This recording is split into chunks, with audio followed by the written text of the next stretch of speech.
Pues buenos días. Parece que la tendencia es que Latinoamérica deje de crecer económicamente, según la ministra de Minas colombiana, Irene Vélez. Además de esto, y ayer hice un video bien interesante, hice un video hablando de cómo Ucrania estaba ganando un poco más de espacio con respecto a la invasión rusa, perdón, cómo la crisis energética podía pintar de un tono verde, de un tono esperanza Europa por lo que está ocurriendo. Y también hablamos un poco de cómo estaba bajando el precio del crudo, el petróleo, de cómo estaba tratando Estados Unidos de bajar un poco el precio de la gasolina y así había ciertas expectativas de que los intereses no iban a seguir subiendo, el dólar está perdiendo un poco de terreno frente al euro, el euro recuperando la paridad y volviendo a tener esa fuerza que, pues, que debería tener frente al dólar, y Rusia saliendo por un caminito con el rabo entre las piernas, y resulta que de un momento a otro los mercados empiezan a subir y desde septiembre hemos visto unos rallies interesantes y todo se acabó y volvió a la normalidad.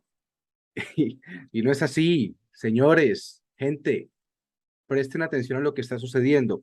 Ayer precisamente en el video hablaba de todas estas cosas que están saliendo en las noticias, que están tratando de ponernos allí para que salgamos a decir que esto ya se acabó, pero si nos vamos a ver un trasfondo un poco más real, hablemos un poco de Latinoamérica.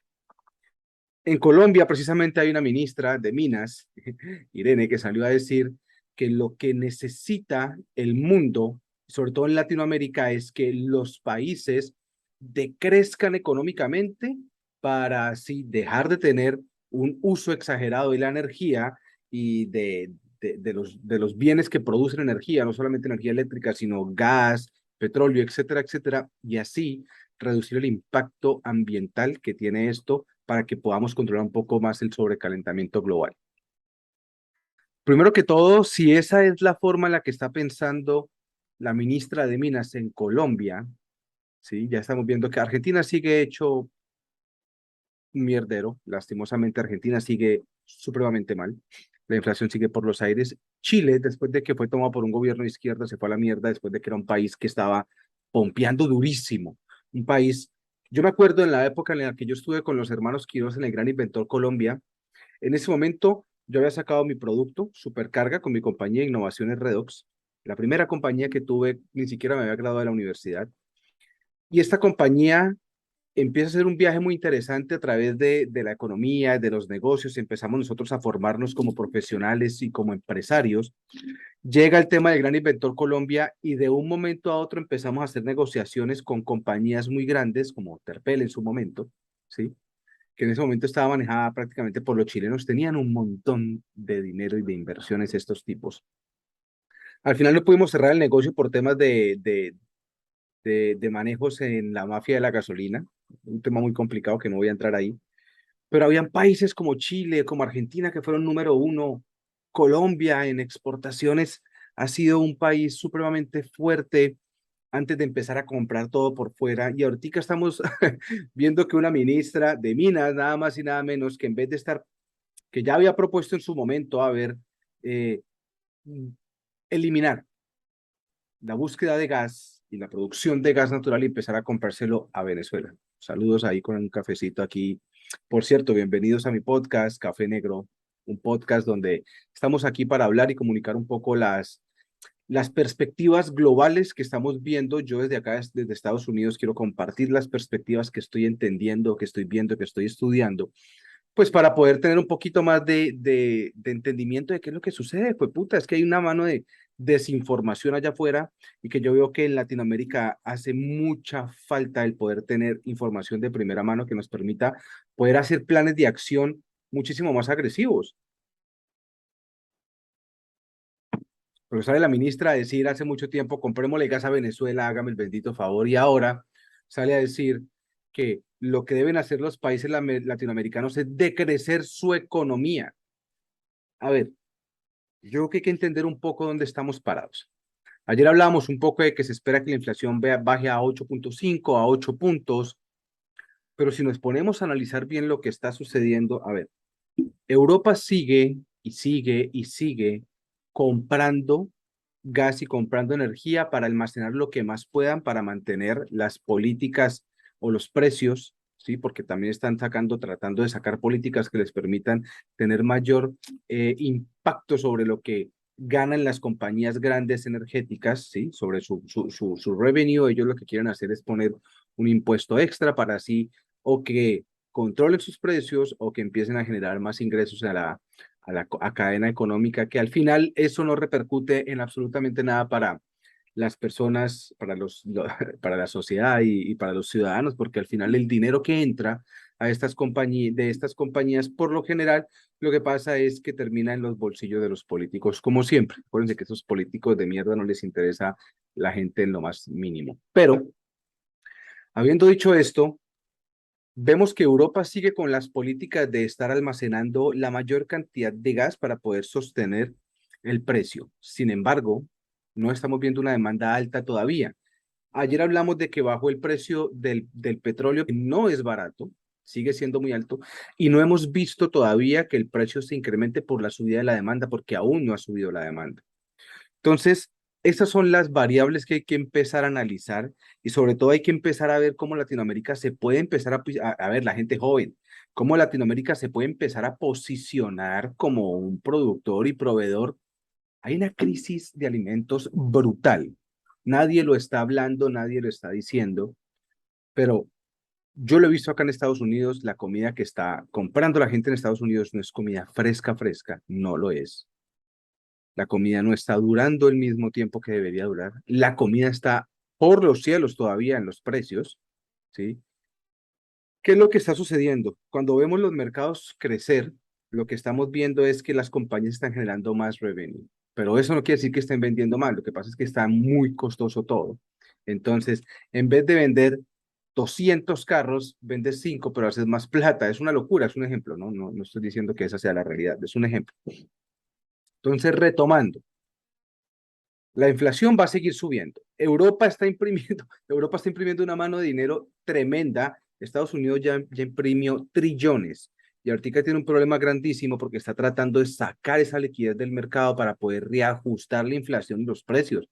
No ha podido, no ha terminado. Y esto fue hace 2 años. O sea, a Estados Unidos le ha tomado 2 años sacar o exprimir todo ese dinero que imprimió de allá afuera de las calles para poder tener la posibilidad de empezar a, a reducir el tema de la inflación y a nivelarse un poco más con respecto a la economía como la venía trayendo.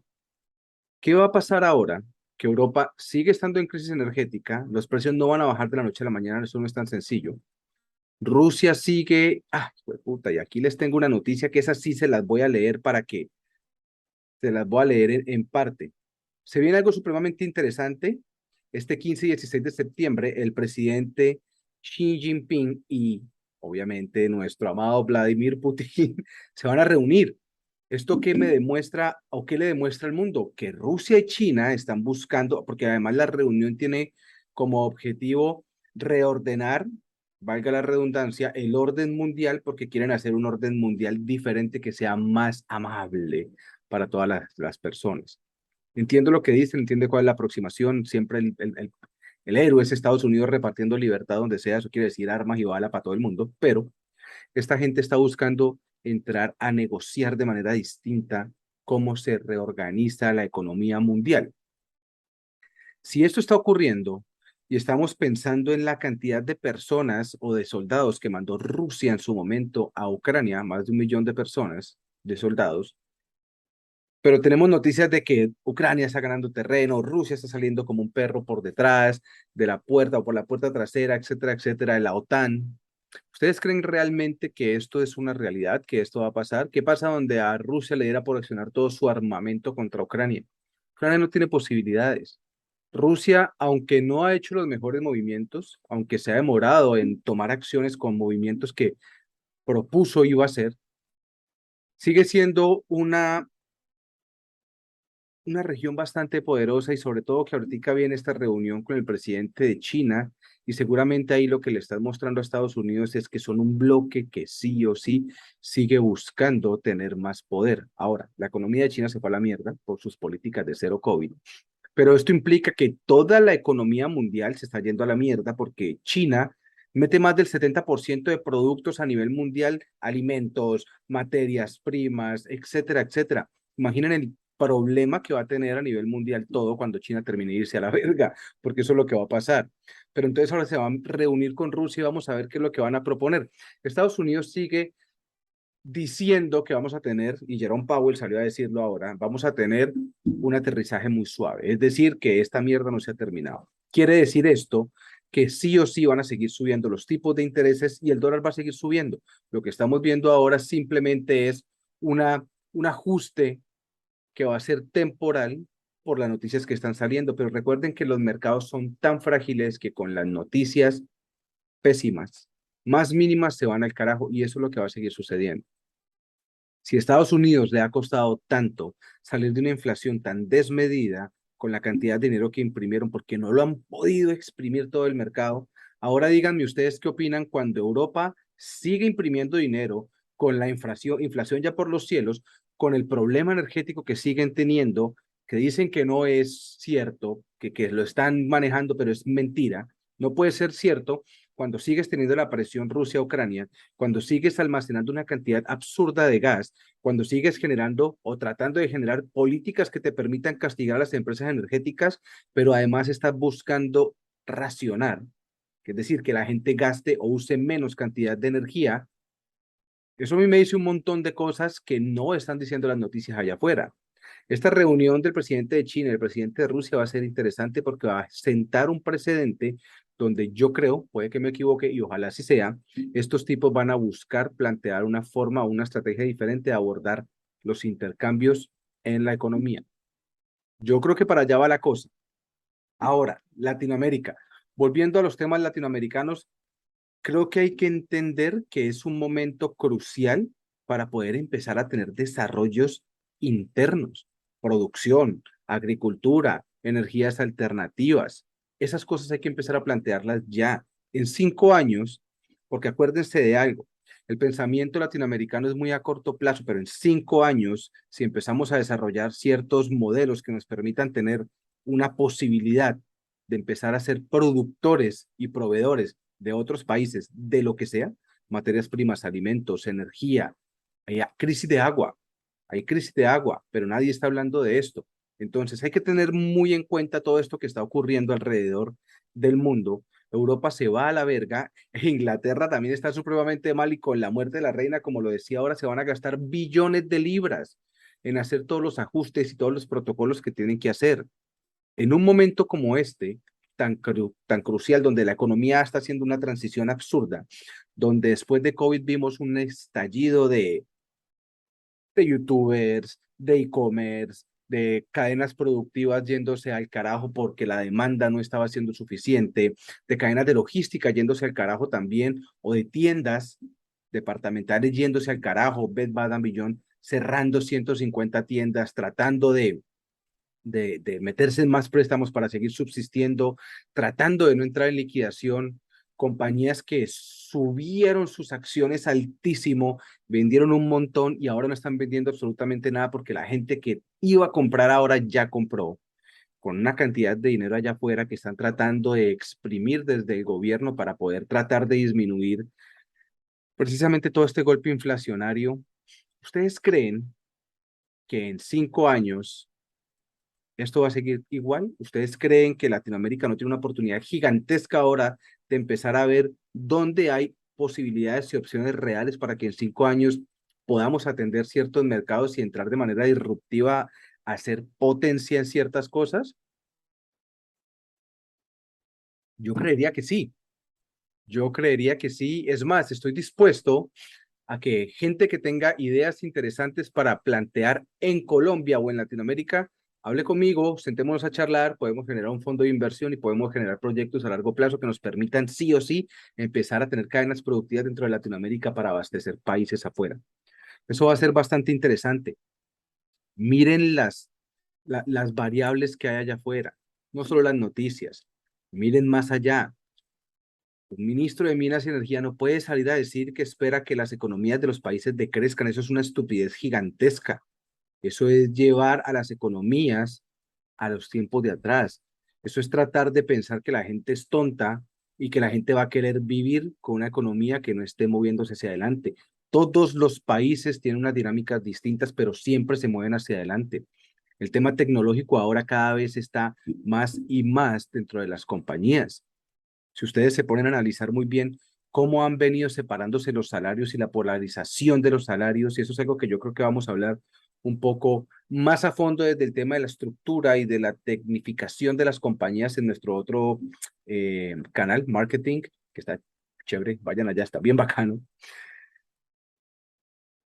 Si ustedes no se están fijando en cómo la tecnología y la automatización ha polarizado los salarios, ¿a qué me refiero con esto? Ya no vemos salarios intermedios o vemos estas superestrellas que ganan cientos de miles de millones de dólares y vemos los salarios bajitos de la gente que de a pie, como decimos nosotros en Colombia, pero que hay en between, que hay en el medio, robots, automatización. Quiero contarles un poco la historia de Amazon, se las contaré en su momento, pero Amazon lo que hizo realmente fue hacer un partnership con una compañía y le pidió exclusividad a la compañía que les hace todos los robots para que manejen la logística, todos los paquetes, organicen y demás.